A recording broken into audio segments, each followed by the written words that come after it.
The next phase on these bikes is to start making them go fast. Now that the piston's been cut, I'm not afraid to hold the thing wide open on the dyno. Now that the bike is back to where it should be and making good power, I'm not nervous that I'm gonna blow things up.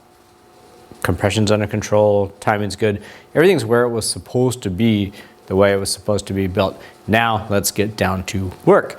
So there's two simple things that really need to be fixed, but I'm gonna break these videos up.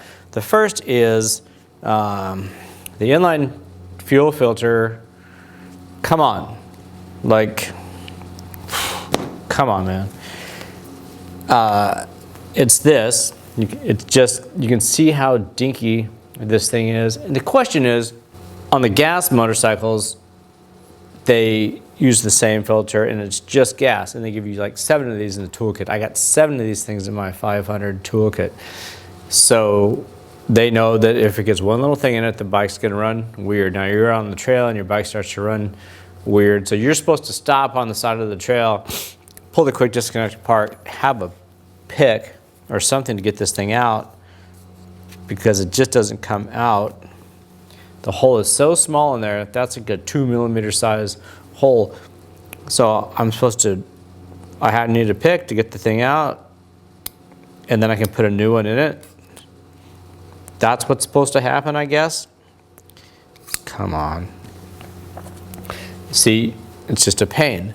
So the question is, if it's that bad with gas, well, don't they know that on these bikes where you're mixing the oil with the gas, the thickness of the medium is going to be greater. You have now the extra viscosity of the oil in the gas, which is going to decrease the flow through this small apparatus.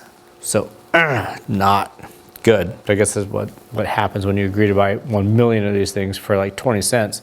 And you have to use them on absolutely everything, because it's become not a quality company anymore, a bean counting company. It's all about the profit, and it's becoming very apparent. So, you know, it's pretty easy to fix though. You just ditch this one off and use this larger one that we make that has a big filter in it, and you can take this thing apart, and it's lifelong, and it's a stainless steel filter, and the screen is 7 times bigger than this little thing, and you can easily see it, you know, in this picture here. So I say at least cover your butt.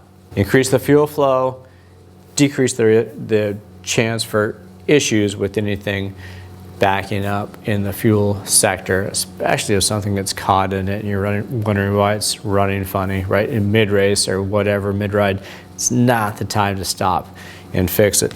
So for the small amount of money that this thing costs, let's start there, and then let's move on to our secondary thing that you might need, which is a spark arrestor.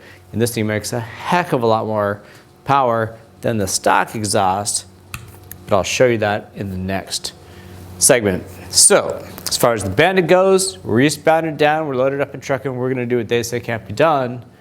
We've got a long way to go, short time to get there. Next video, watch old Bandit run.